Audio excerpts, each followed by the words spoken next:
Oh, what am I supposed to do? I'm just playing. I got it. I'm just playing. Y'all about to know everything. Sheesh. Okay, cool. Well, whatever. Oh, I'm touching my mic. Hopefully that didn't mess anything up. What's up, internet world, world wide web, www.whoever's out there. I'm Mike, and I'm a Christian creative.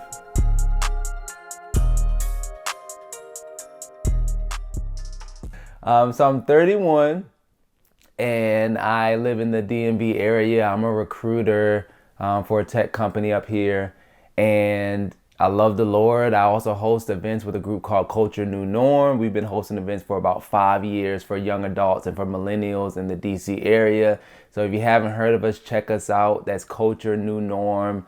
We're on Instagram, Facebook, all that jazz, but we do a lot of events in the area. And I also help out with a church called Life Ticket Church in Herndon, Virginia. So if you need a church home or you're new to the faith, we got a place for you. We meet at Coates Elementary School in Herndon. All right, cool. So Culture New Norm. What is Culture New Norm? It's just a space for young adults to hang out and kick it. Years ago, probably about 5 or 6 years ago, the founders, Tawana and Veronica, they went to a school called Howard University, the HU. They do this, I think that means something. But they went there and they were just realizing that people after Bible studies on the weekends, there was nothing to do. So people would go back to going to the clubs, doing things that weren't necessarily the best environments for their faith. So they decided to do these Christian turn-up parties. And from there, it went exponentially. We went from hosting parties to hosting socials, open mics, game nights, any kind of thing you can think of, any social event, networking events, panels, not just boring talking stuff, comedy shows. Like, we do a lot of different things, but in a clean environment to where you don't have to go home and wake up the next day like, oh, I regret what I did. And so I've been a part of that for the past 5 or so years. And that's a little bit about what we do. We really just want to connect people to each other, but essentially to Christ, because that's what it's about. And we want to create a clean environment where it's just where people can get together and join and be in community. So me and my friend Paige had an all-white party at his house in Fairfax. And we always were doing events just to, again, bring people together because we realized that it was a need. The churches often didn't have the resources or the understanding of how to target the millennials or the young adults. It's like after you reach 18, you don't have anything until you're like married or 40 or something. And we're like, hey, like we're still here. What about us? So we decided to create something. So me and my friend Paige used to do events all the time. So we did an all-white party in September of whatever year this was. Maybe it was 2014 or 2013, 2014 probably.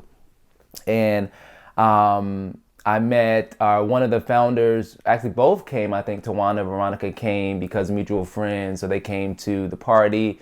And then from there, we got invited to their party that was held at a daycare in DC. And actually it started at like 8 p.m. and it went until 1. And my silly self got there probably at 8 p.m., but I didn't realize that people don't do that. So I might have been the first one there.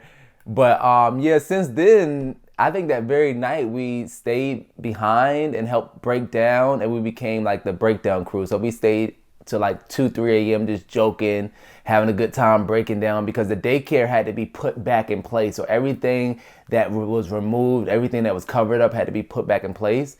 So that takes a lot of time and a lot of effort. So me and my friends, Derek, Joe, I think Evan and a few other people, and Reggie, we just stayed behind. And from there, you know, it's where we are now. It's too many to mention. We have a couple marriages that have formed from Culture New Norm, which is really cool. Again, it's just creating a space for people to connect and get to know each other. That's not like weird. So that's happened. Friendships it's ridiculous. I just was with, last night I had a party for my job and it was a company-wide party and I invited my friend Easy and we met from Culture New Norm 2.5 years ago.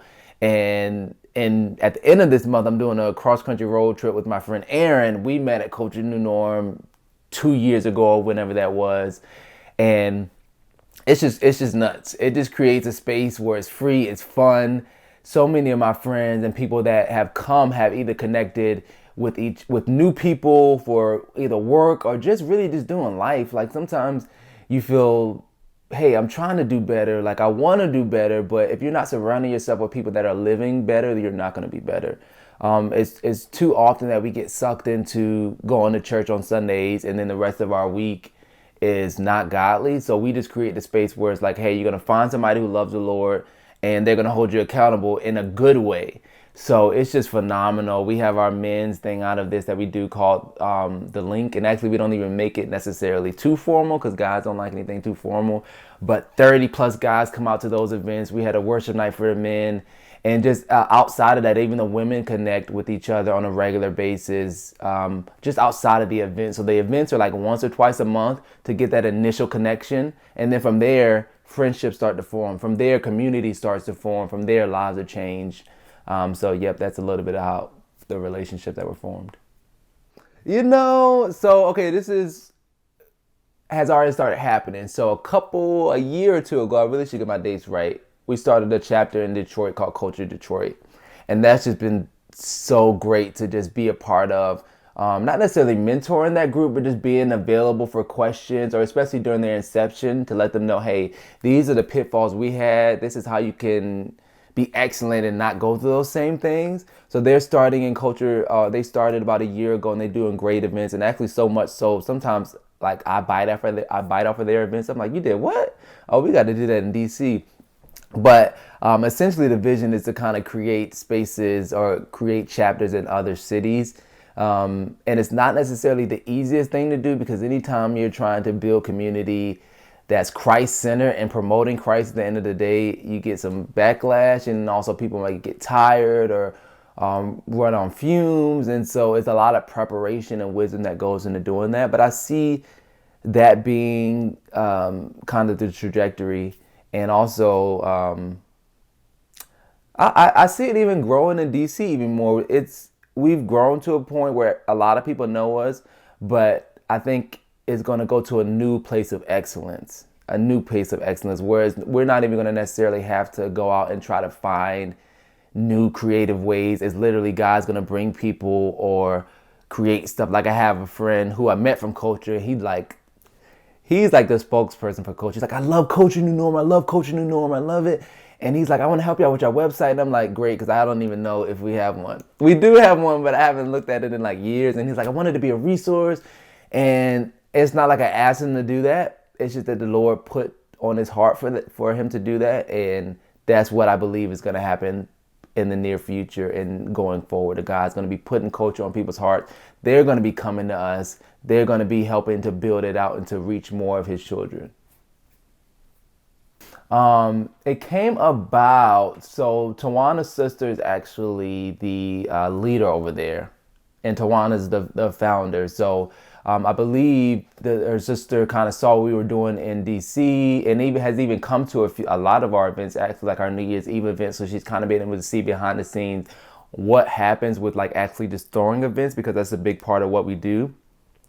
And just between conversation with her and Tawana, it's like, hey, Detroit needs something. I mean, it's no secret that the city is undergoing some things for years. And there's a lot of churches there, but it's very interesting. Even though there's a lot of churches, it's still that disconnect with the young adults.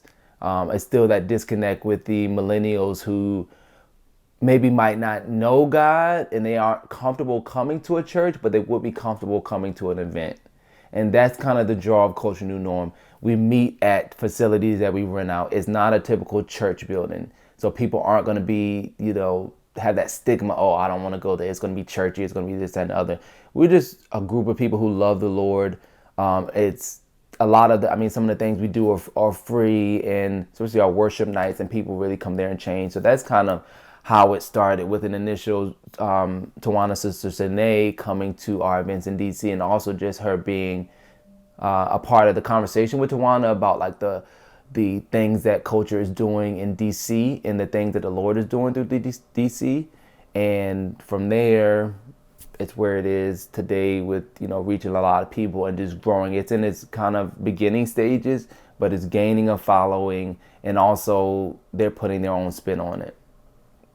Probably my freshman year of college, but when I think about it, even back in elementary, and elementary days, like when I used to have projects for school, I used to go all out, like poster boards, like different colors. They would say, hey, create a paper on this, and I would create a whole giant elaborate laminated poster board with all these different designs and whatever, and out of the box ideas. And my family would also joke me about it, like, oh, you got all these projects. And I think I just made stuff a project, but I didn't realize that. That was kind of me exercising the creative part of my, brain, left, or I forget, whichever part it is. But I would say probably in college is where I realized that, oh, I actually am kind of creative. And did it start this way?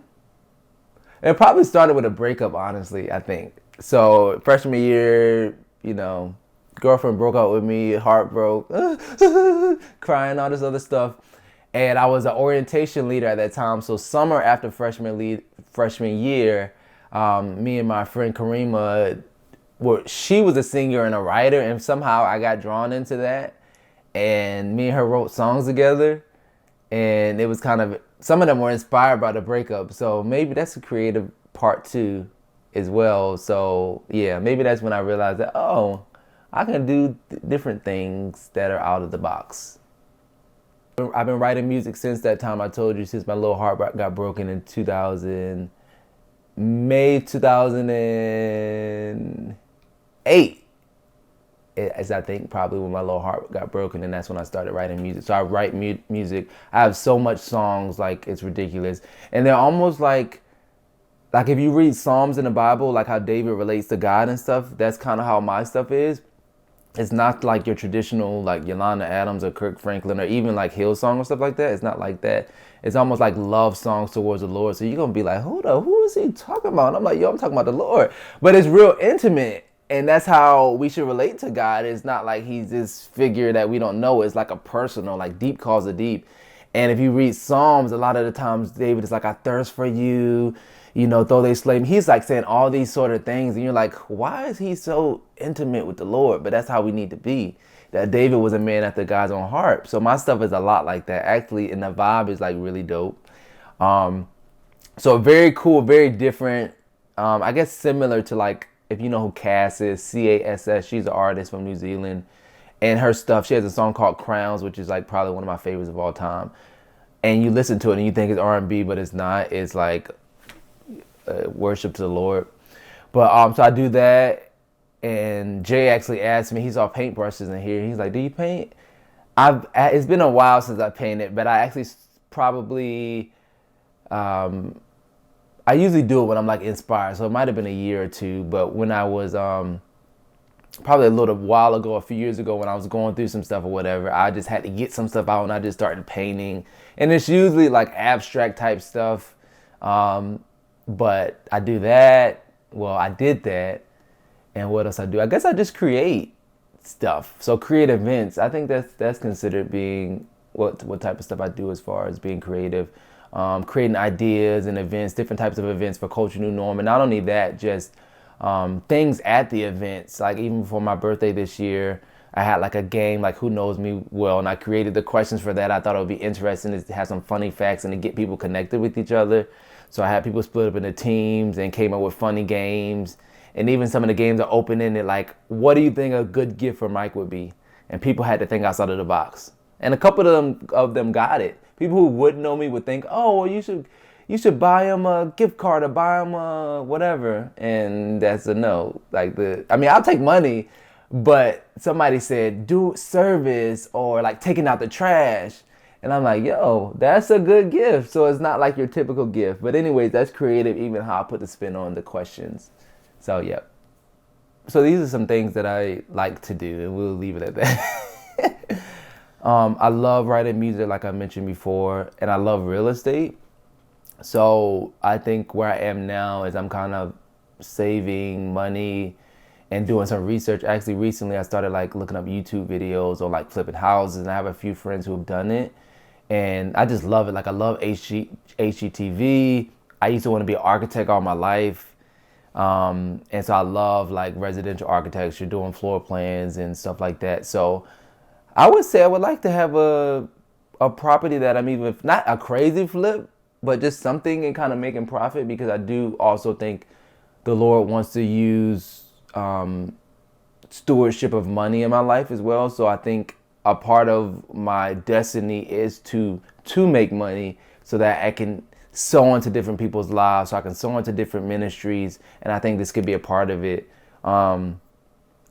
So yeah, family, of course, hopefully. Well, not hopefully, that's what I'm saying. I'm speaking that into existence. So definitely family. Where I would be, I have no idea. I like the DMV area, but it's expensive. And I mean, but I don't care. It's fine. If I'm supposed to be here, I'll be here. Hey, that's right. That's right going into college. I had a good time. But I think the thing, let me think about this. Because I've never really worried, I don't think I really worry about stuff. But I would say, what I would tell myself, I guess, is kind of how I will reword your question. I would just say the only consistency is in God, and everything else is not going to be consistent. Just know that right up front. And also, it's okay to submit to an authority. I've always had huge authority issues because I kind of didn't grow up with a father, so I kind of took that place. So anytime somebody would try to tell me something to do, nah, ain't happening. Or I would kind of bite back. And when you do that, you miss what the Lord is trying to do. I mean, he's trying to give you, even people like my stepdad or somebody would try to cover me because I wasn't used to it. I wouldn't accept it. But when you're not under a covering, or when you're not submitted to someone or something, and not something, sorry, to someone, it's just not a good look. It leaves you open. It leaves you without resources. You could be out there struggling. It's like, if you just submit, you could have everything you need. Just come under. There's always a submission. And who you're submitted under, it all falls under Christ. I'm not saying submit under somebody that's telling you to do crazy stuff.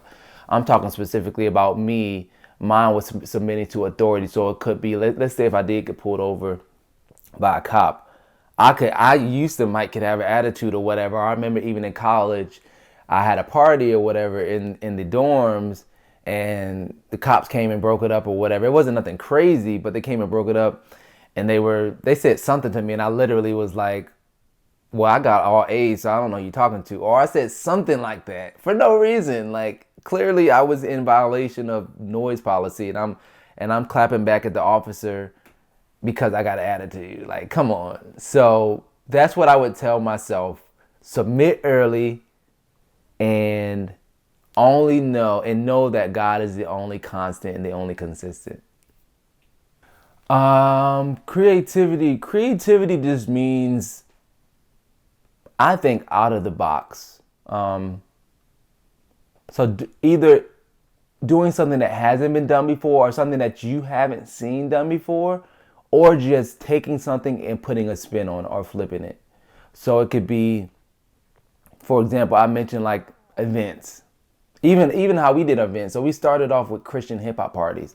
It was literally, we started from 8 p.m. to 1 a.m. I don't even know how people party that long, because now I'm tired after like 30 minutes.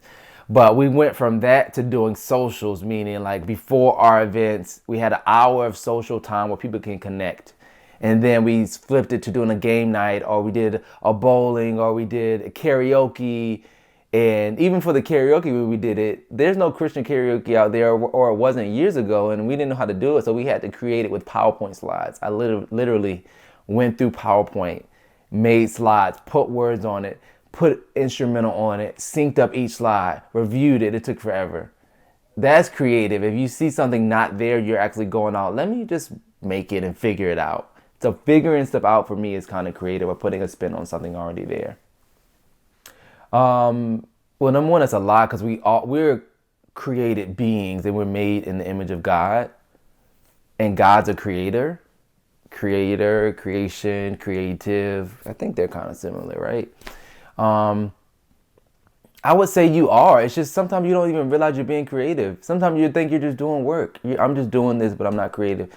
The way you approach a problem is probably different than other people. So that's kind of creative and out of the box. You could be doing administrative stuff, and you're like, I'm going to implement a new process to help a checklist that hasn't been done before. That's creative. You just didn't realize that. So don't think creative just means to be. Sometimes people just think creative is the arts or painting or singing or poetry. No, that's not what you can use creativity in any line of job, any line of your life. So you are creative, period, point blank. That's it. I don't know. Pursue life. Pursue the Lord, honestly. Pursue Christ. And let me make that clear. Pursue Jesus Christ, a.k.a. the Lord, a.k.a. Father, a.k.a. Daddy. Like, only Him. And then, if you put so much focus on Him, honestly, everything else will come into alignment. I guarantee you. That's why even,